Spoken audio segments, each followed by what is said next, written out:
വിവരാവകാശ രേഖയ്ക്ക് മറുപടി ലഭിക്കാൻ കൈക്കൂലി വാങ്ങിയ വില്ലേജ് ഓഫീസർ വിജിലൻസിന്റെ പിടിയിൽ. തൃശൂർ മാടക്കത്തറയിലാണ് സംഭവം. സംസ്ഥാനത്ത് ഇത്തരമൊരു സംഭവം ആദ്യമാണെന്ന് വിജിലൻസ് ഉദ്യോഗസ്ഥർ പറയുന്നു. തൃശൂർ മാടക്കത്തറയിൽ കൈക്കൂലി വാങ്ങുന്നതിനിടെ വില്ലേജ് ഓഫീസർ അറസ്റ്റിലായി. പട്ടയത്തിന്റെ വിവരാവകാശ രേഖ നൽകാൻ 3000 രൂപ കൈക്കൂലി വാങ്ങുന്നതിനിടയിലാണ് വില്ലേജ് ഓഫീസർ പോളി ജോർജ് വിജിലൻസിന്റെ പിടിയിലായത്. മാടക്കത്തറ സ്വദേശി ദേവേന്ദ്രന്റെ പരാതിയിലാണ് വില്ലേജ് ഓഫീസർ പിടിയിലായത്. പൈസ കൊടുക്കാത്ത കാരണം കൂടെ എന്നെ ഇട്ട് നടത്തി കയറുന്നുണ്ട്. 3000 രൂപ പൈസ വേണമെന്ന് പറഞ്ഞു. പൈസയിലാണ് ഞാൻ ശരിയാക്കില്ല ദേവേന്ദ്രേട്ടാ. ഞാൻ എനിക്ക് പൈസ വേണം, പൈസ ഞാൻ ശരിയാക്കും. അല്ലെങ്കിൽ തൻ്റെ അമ്മ മരിച്ചാലും പട്ടയം ശരിയാവില്ല എന്ന് പറഞ്ഞത്. തൻ്റെ അമ്മ ചാവുമ്പോഴേക്ക് വേണമെങ്കിൽ ശരിയാക്കോളാം. എനിക്ക് അത് ഏറ്റവും വിഷമമായത്.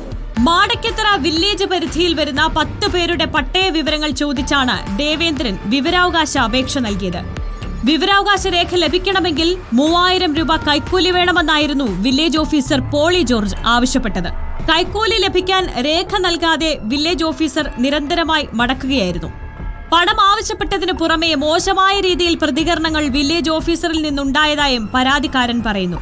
തുടർന്ന് ദേവേന്ദ്രൻ വിജിലൻസ് ഡിവൈഎസ്പി ജിം പോളിനെ സമീപിച്ചു.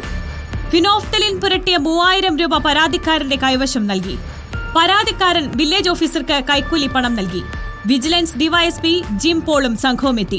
പിന്നാലെ വില്ലേജ് ഓഫീസറെ പിടികൂടി. അദ്ദേഹം അങ്ങനെ എല്ലാ കാര്യങ്ങളും അദ്ദേഹം ചെയ്തു കൊടുക്കും. പക്ഷേ എല്ലാത്തിനും അദ്ദേഹത്തിന് കാശ് വേണം എന്നുള്ളതാണ് അദ്ദേഹത്തിൻ്റെ പോളിസി. അത് ഈ പരാതിക്കാരനോടും പറഞ്ഞതായിട്ട് പരാതിക്കാരൻ പറഞ്ഞിരുന്നു. സ്ഥിരമായി കൈക്കൂലി വാങ്ങുന്ന ആളാണ് പോളി ജോർജ് എന്ന് വിജിലൻസിന്റെ പ്രാഥമിക അന്വേഷണത്തിൽ കണ്ടെത്തിയിട്ടുണ്ട്. റിപ്പോർട്ടർ, തൃശൂർ.